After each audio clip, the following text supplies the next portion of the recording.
And I'm Matt Hanna. And this is Horror Hour with the Hannas, where we get to interview the executive producer and lead actor of an upcoming horror movie. Super exciting. Today we're being joined by Rushabh Patel from I Know Exactly How You Die. So hi. Hey guys, thank you so much for having me. Nice to meet you. Nice to meet you. I'm excited to have you on. I know we've been chit-chatting for a little bit now. So it's been fun to chat with you and then get to watch the movie and everything. Can you tell us a bit about the project in your own words? Yeah, so I mean, the best way I would describe it is if Scream 1 and Stranger Than Fiction had a baby. I think that's I Know Exactly How You Die.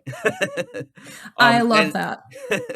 And it's a project, originally it started on Reddit like 5 years ago, and to see it balloon, all the way it is now, and, we premiered at Dances with Films and we sold out.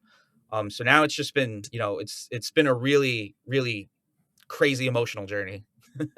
Okay, I have a lot that I want to touch on from what you just said. So first, when we first put the movie on, Matt immediately was like, oh, it's horror Stranger Than Fiction. So I love that comparison. For me, I was like, this feels like a thriller novel that I really want to read. So it immediately was our vibe. It hit our interests. And I feel like Stranger Than Fiction is more popular than I thought, because I feel like I'm someone that feels like an underground movie to me, but apparently not. It's like no one remembers that Maggie Gyllenhaal and Will Ferrell were in as love interests. I know. And it's funny because like when I was talking to like my writer about it, and that's like the sort of pitch he had. It was great. It was like, it felt just so unique and it felt so right. So you said the project originated from Reddit. Can you tell me more about that? So I would say, I think it was around 2021. It was just like right in the middle of the pandemic. I was an actor originally, and there was like no auditions. There was nothing. So I was like, I produced a short film, and it was a really cool experience. And I was like, you know what? I'm just going to produce like a feature. And I didn't have, I'm not a writer. So I went on the screenwriting subreddit and I was like, hey guys, I think I have a concept for a horror movie. I would love to, maybe connect with somebody, see what we could do with this. And immediately every comment just dragged me, and they were like, yeah, you need this budget, you need this. They're like, everybody has an idea. This is so unprofessional, blah, blah, blah, blah, blah. Then luckily one person reached out to me, my writer, Mike Corey, and he was like, hey, he was like, I think I can work with you. He was like, how about I write like a first draft? If it's not good, we can just part ways. So he did that. He wrote a first draft. It was really cool. We connected. We just had like a similar interest in movies. And, we wanted to make a horror movie, and like, we were just very like-minded in that sense, and we really connected. And then, 2-3 years, like we just focused on the script. And then Mike got it to a point where eventually we were like, oh yeah, this is ready to be on set. And then while we were, like finishing the script and all of that, in the middle of like all of that, he brought on a producer, Bobby Liga, who helped me put together this whole thing, and who, he plays the stalker in the movie. And yeah, now we're here. So for you, you said acting came first, correct? Yes. Okay, so you were actor first, then found the opportunity to produce. Mm-hmm.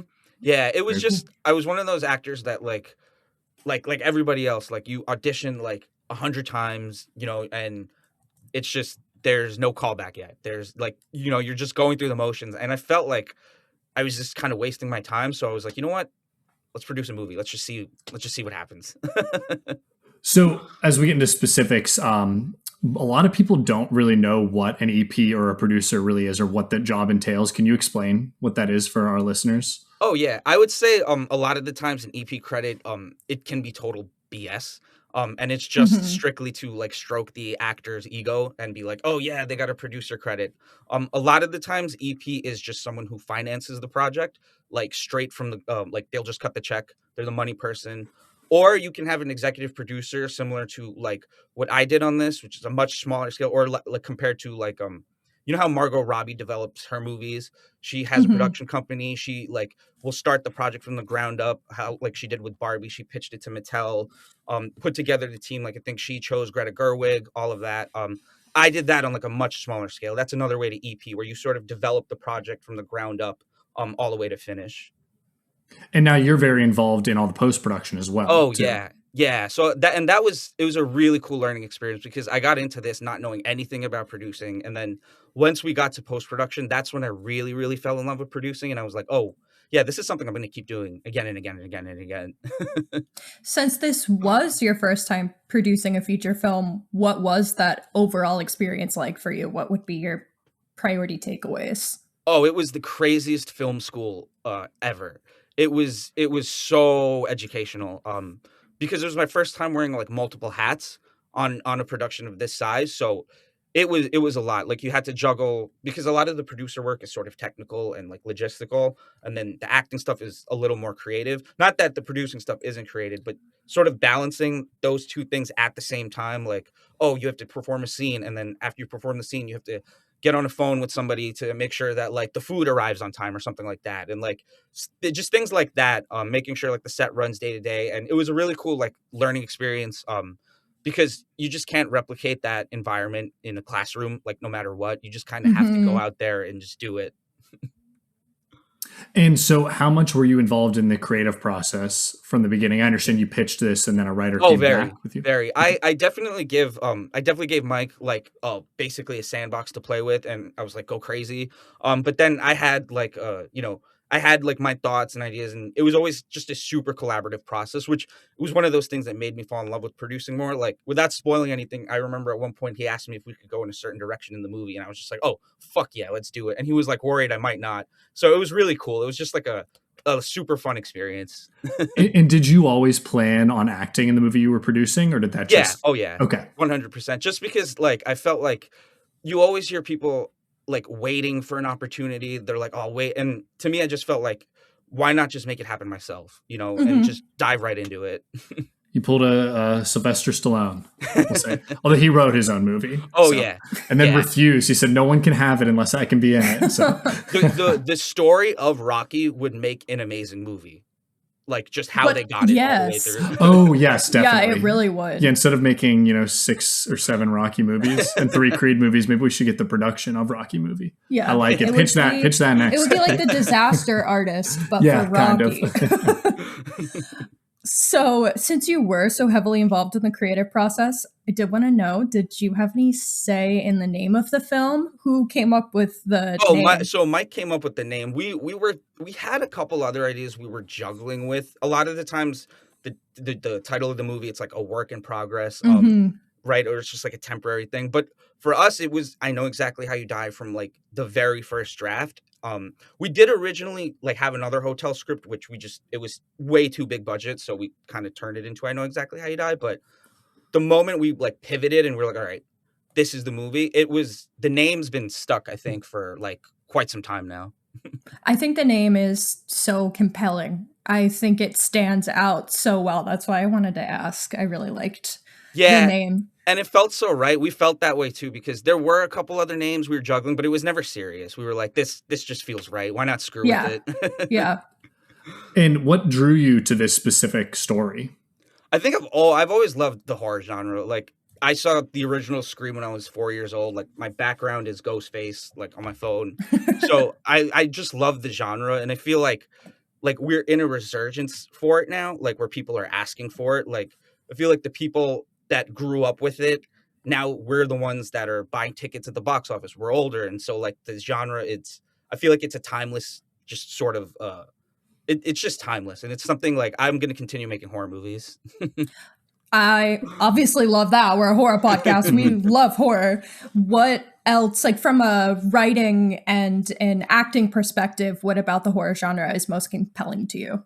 I think the fact that you can explore such different themes about humanity while doing it in like a horrifying sense where like you really are safe when you're watching a movie, but to have that like compelling fear and feel like organic, I think that is it's kind of like any other genre. Like it's unlike any other genre where like you can sort of you can create this feeling where it's kind of impossible to do in other genres. I think from an acting Mm-hmm. standpoint, it's really challenging to be able to in this movie, we balance some comedy with it as well. So like that was a very cool challenge, to sort of take on. What was it like balancing that comedy? Was that intentional from the Oh beginning? yeah. Oh yeah, we never wanted to. We wanted moments of levity in the moment. We wanted to make sure it all tonally fit, but we wanted to make sure there were moments of levity because, like, you can't just beat people over the head an hour and a half with just straight up intensity. You can, but we felt like there were moments where people needed a breather, and just so the balancing act of that was really challenging because we wanted to make it grounded and at the same time, like, so you feel like you're in this world where it's gritty, but at the same time, you do want to laugh and, but how do you make it so that it doesn't get too campy? But that, and Yeah. that was the sort of line we were trying to find. Yeah. All right, so let's talk about Rian a little bit. So I'll first ask, how much control over that character did you have? Like, how much did you collaborate in building Rian? I let Mike definitely like do his own thing. But once we were on set, I was always like, hey, like, Mike, I feel like sometimes, maybe I want to improv, like, or maybe cut this line and that. So it's always constant dialogue, making sure that everybody's on the same page. And then, basically making sure that, like, this character, that he has a specific journey from starting point A to point B, and making sure that you can organically hit certain points so that it translates to the audience well, and so that the journey does feel like complete. And how would you describe this character in your own words? I would, without spoiling anything, I would say he's very in over his head. So I mean, I'll tell you, I will say you were scarily good at playing. How do I even want to describe this character? I would say I do not like Rian very much, and I hope you're not much like him in real life. Yeah, again, it's fun because, like, there's obviously parts of myself that will, like, come into the character just naturally, just because, like, intrinsically there's just parts of, like, ourselves that come out in any acting part. But there's so many parts of him that are so far removed from myself that it was really fun to explore that. And because, like, I remember once we finished production, we got back home. I remember I wore, like, some of the clothes on set that we were just, like, in my house again, and it felt really weird. Like I was in someone else's skin, and I was like, "Oh, this is weird." I did enjoy this character a lot, and I thought I was really impressed with the way you portrayed this type of person, which I will describe as, like, secretly scary. Maybe that's the word. Give me a little barbarian vibes, a little bit of a character that is very, like, nice on the outside, but there is, like, something just upsetting about them, to not spoil too much. But. Yeah. Oh, that was definitely something, like, I was constantly, like, I remember in my head, like, one of the things we wanted to explore was, hey, maybe, like, people on a surface, they can be very kind, they can be very polite, they can say all the right things. That doesn't necessarily mean they're good or bad, though. That's not an indication of who they are underneath. The best way to describe it is, in quotes, you're playing a nice guy. In quotes. Oh yeah. And I think from the very beginning you made that very clear, and I enjoyed watching this performance from you. Thank you. I said almost to an uncomfortable level. That's like that's the best way for me to put it. Was I was like, oh no, like, I know this kind of person. Yeah. Oh, it's funny because, like, one of my buddies, he texted me after the premiere. He's like, "Dude, great job." He's like, "I really wanted to punch you in the face." Yeah. Like, yes. So we got the right vibes. Yeah. That's what I think. I didn't want to be like, "Hey, you're awful," but like, and you'd be like, "Wait, no, he's a really nice. This is a good character." That's why we were like, in your own words, because Matt, we're watching it, and he was like, "This guy's kind of insufferable," and you're really good at playing insufferable. Yeah. So. All complimentary, I hope. Yeah, it's definitely acting. This is great. So, thinking about the film thematically, I very much saw the film exploring the relationship between art and the artist.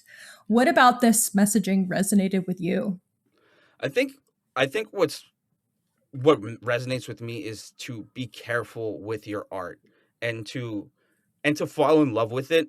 But you can fall in love with something to a sort of toxic degree, and you want to make sure that that no matter what, any artistic pursuit, you want to make sure that the best way you're going about it is sort of in a healthy way, without spoiling anything.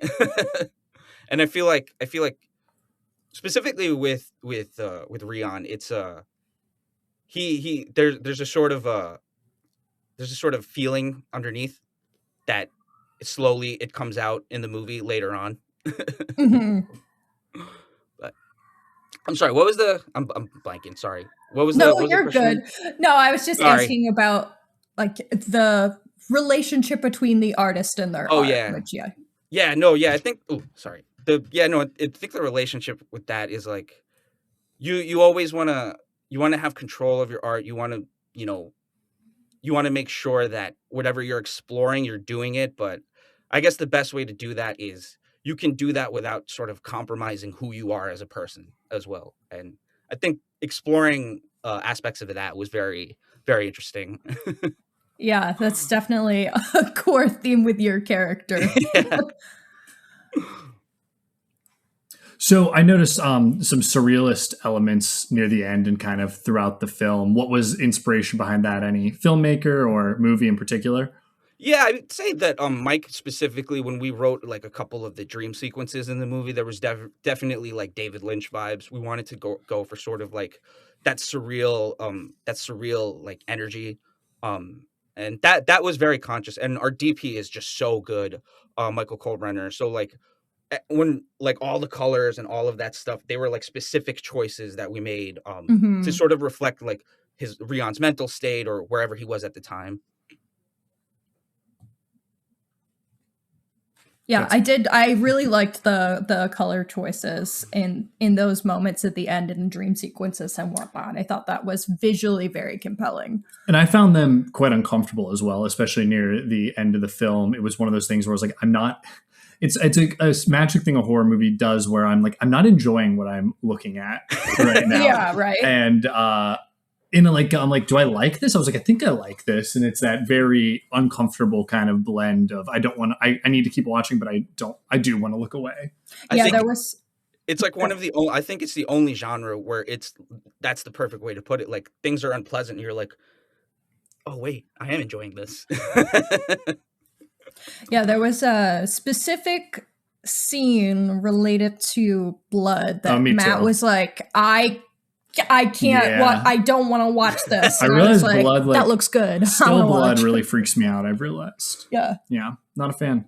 The blood was also practical, like in the tubs and Practical stuff. real blood. Yeah, so it was not real blood, but it You was cool. scared me for a second. It was all practical effects, and it's super fun to work with that on set because Mhm. it's so much more immersive for the actors. Like it gives you a texture that you just wouldn't have if you were to go with like CGI in some moments. And for the actors, it makes it feel like it's just that much more real, as opposed to, hey, pretend that you're covered in blood or something like that.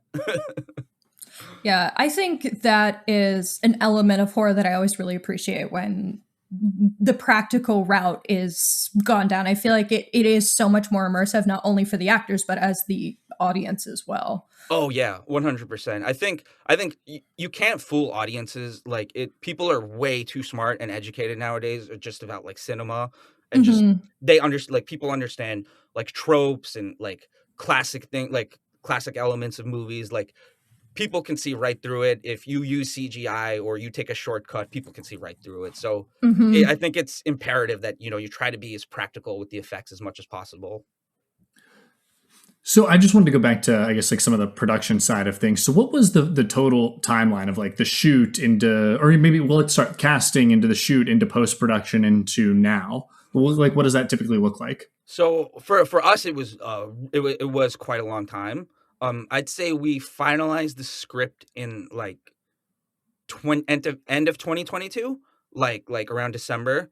Principal photography was January of 2023. We were on set for I think about like 23 days, and then a year later we did pickup shoots. And we just had we shot some of the dream sequences like a year later, and then we were in post for like for 2 years, for 2 to 3 years, and Wow. then we just premiered at Dances with Films in January. So from principal photography all the way to getting the movie like theatrically released, it was about 2 years, 2023 to 3 years, 2023 to this year, 2026. And then Wow. just getting the script before that ready, that took 2 years because I met Mike in 2021. So the whole journey has been 5 years. Wow. So very much a labor of love. A lot of time and energy has gone into this project. And what was reception like at the film festival? Oh, we sold out. So it was awesome. And like we got like it was awesome. We had a Q&A and everybody was like clapping after. It was great. And the festival was just so welcoming. I'd encourage any filmmakers to definitely explore the festival route. It's just a great way to get visibility for your movies. And yeah, it was an awesome experience. Luckily the festival the premiere went it went really well. There were no like DCP issues or anything like that, and like the audience loved it. So that was really cool. That's great. That's so fun. I do think there's like this energy at a festival that you don't get anywhere else. Like just from having gone as just a regular old person, a regular viewer, there's just an energy to watching a movie in a very popular, crowded theater with other theater goers, and then getting to see a filmmaker talk about their project. There's nothing like it. I agree, and it was my first festival, like as a filmmaker, it was my first festival. I've been to before, like as an audience member, so couldn't have asked for a better premiere. That's great. Well, so we have this bit on our show where we give 15-second summaries for each film that we watch off the cuff. So what would you say would be your 15-second summary pitch for the film? Let's say it's about a writer who checks into a hotel to finish his story, and then he meets his main character, and there's a stalker after the both of them, and he has to find a way to write both of them out of the story. Perfect. Nailed it. That's a good selling point. It is a good selling point. So where and when can our listeners see this film? So we'll be out on streaming, VOD, April 7th. Will be available for purchase on and rent on Fandango and Amazon. And we're also available. The DVD pre-order is available now on Amazon Prime. And yeah, it'll be out April 7th. Awesome. Fantastic. And I like that you're doing DVDs as well. Physical media. Oh, hell yeah. We love. Yeah. Oh no, you can't beat it, especially because nowadays like streaming services they edit stuff from the physical stuff. Like, so say like there was a movie you loved as a kid growing up, and there was this like amazing needle dropper song. The filmmakers might have lost the rights to the song, and now on streaming it'll be something totally different. So like physical media is kind of becoming like historical artifacts.